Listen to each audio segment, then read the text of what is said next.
এই যে মানুষ আমাকে প্রতিদিন খাও আবার বলো আমি নাকি ক্ষতিকর। সত্যি বলো, দোষটা আমার নাকি তোমার রান্নার? আমি মুরগি, বাংলার ঘরে ঘরে আমার রাজত্ব। ঝোল, ভুনা, ফ্রাই, বারবিকিউ। কিন্তু হঠাৎ শুনি মুরগি খেলে নাকি রোগ। এই অপবাদ আর কত? শোনো মানুষ, আমি কিন্তু হাই প্রোটিন বস, আমার বুকের মাংসে থাকে। মাংসপেশি মজবুত, শরীরের ক্ষয় পূরণ, দুর্বলতা কমায়। সমস্যা আমি না, সমস্যা হলো অতিরিক্ত তেল, ডিপ ফ্রাই, ঝাল প্লাস লবণ সীমা ছাড়ানো। মুরগি খেয়ে কোলেস্টেরল? ভাই আমাকে তেলে ডুবিয়ে মারলে আমি কি করব? তোমার যদি উচ্চ রক্তচাপ, কোলেস্টেরল, ডায়াবেটিস থাকে তাহলে শোনো, গ্রিল কম তেলে রান্না, এইটাই বুদ্ধিমানের কাজ।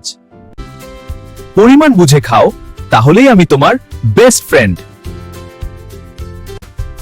আমাকে দোষ দিও না মানুষ, ভুল রান্না আর লোভী আসল শত্রু। হেলথি খাও, হ্যাপি থাকো।